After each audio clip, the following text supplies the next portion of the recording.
సెలవులు వచ్చాయా? పిల్లల్ని ఎలా కంట్రోల్ చేయాలి? తల్లిదండ్రులు తప్పక చూడండి. సెలవులు వచ్చినప్పుడు పిల్లలు ఎక్కువ అల్లరి చేయడం సహజం. కానీ కోపంగా కాకుండా తెలివిగా హ్యాండిల్ చేయాలి. చేస్తే వాళ్ళు కూడా ఆనందంగా ఉంటారు. ఇంట్లో శాంతి కూడా ఉంటుంది. ఎందుకంటే పిల్లలు అంటేనే అల్లరి. ఆ అల్లరిని కంట్రోల్ చేయడమే మన బాధ్యత. దాన్ని ఎలా కంట్రోల్ చేయాలని మనము ముందు ఒక ప్లాన్ చేసుకొని వాళ్ళని మనం కంట్రోల్ చేయగలిగితే వాళ్ళ యొక్క ఎనర్జీని మనం పెంచిన వాళ్ళం అడుగుతాం. అదేవిధంగా సంతోషంగా ఉంచిన వాళ్ళం అవుతాం. మొదటిది టైం టేబుల్ పెట్టండి. ఏది ఎప్పుడు చేయాలో ఇది మెయిన్. రెండవది డైలీ టైం టేబుల్ పెట్టేటప్పుడు పిల్లలకు ఒక చిన్న షెడ్యూల్ ఇవ్వండి.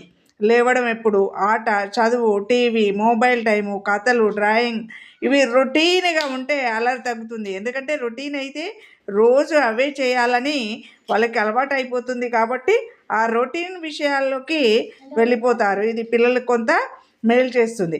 మొబైల్ టైం పెట్టండి. ఇప్పుడు ముఖ్యంగా ఏంటంటే ఈ మొబైల్కి టైం పెట్టాలి. రోజుకు 1 లేదా 2 గంటలు మించొద్దండోయ్. మొబైల్, టీవీ, మిగతా టైంలో గేమ్స్, డ్రాయింగ్, అవుట్డోర్ యాక్టివిటీస్ ఇవన్నిటిని కూడా మనం ప్లాన్ చేసి మొబైల్ని మాత్రము ఖచ్చితంగా 2 గంటలు మించకుండా చూడగలగాలి. ఇక చిన్న చిన్న పనులు చెప్పాలి పిల్లలకి. ఆ చిన్న చిన్న పనులు అనంటే టైర్స్ సర్దడం కానీ, ప్లాంట్స్కి నీళ్ళు పోయడం కానీ, బుక్స్ అరేంజ్ చేయడం కానీ ఇలా పనులు చేస్తే పిల్లల బాధ్యత పెరుగుతుంది. ఒకటి వాళ్ళ ఎనర్జీ ఎక్కువ కాబట్టి అది తగ్గుతూ, అదే విధంగా అల్లరి చేయకుండా వాళ్ళ పనిని వాళ్ళు తెలుసుకునే వాళ్ళు అవుతారు. కాబట్టి ఖచ్చితంగా చిన్న చిన్న పనుల్ని పిల్లలకు చెప్పాలి. అవుట్డోర్ గేమ్స్ పెట్టాలి. ఈవినింగ్ కానీ మార్నింగ్ కానీ అవుట్డోర్ గేమ్స్ పెట్టినప్పుడు సాయంత్రం సైక్లింగు, క్రికెటు, అట్లాగే షటిలు, రన్నింగ్ గేమ్స్ ఆడితే ఎనర్జీ తగ్గి రాత్రికి బాగా నిద్రపోతారు. అదేవిధంగా పిల్లలకి అది మనోవికాసాన్ని కూడా కలిగిస్తుంది. ఎందుకంటే ఆటలు శారీరక దారుఢ్యాన్ని కూడా పెంచుతాయి.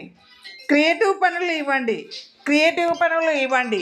అయితే క్రియేటివ్గా ఆలోచించే పనుల్ని ఇవ్వడం వల్ల drawing, dancing, story telling, craft making, rhymes ఇవి బోర్డమ్ తగ్గిస్తాయి.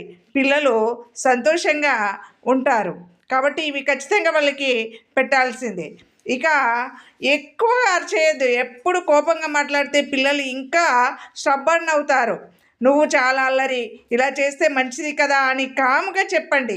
అలా చెప్తే వాళ్ళు సంతోషంగానే ఉంటారు.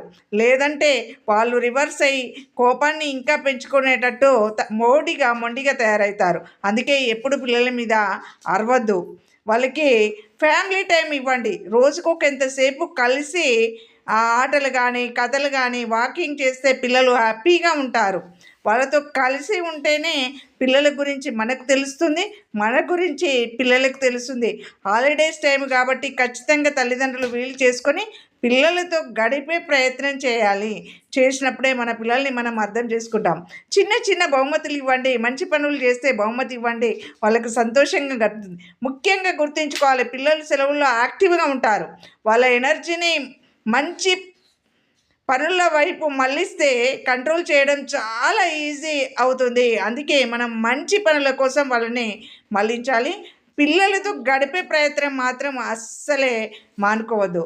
Thank you for watching. Please do subscribe, like and share.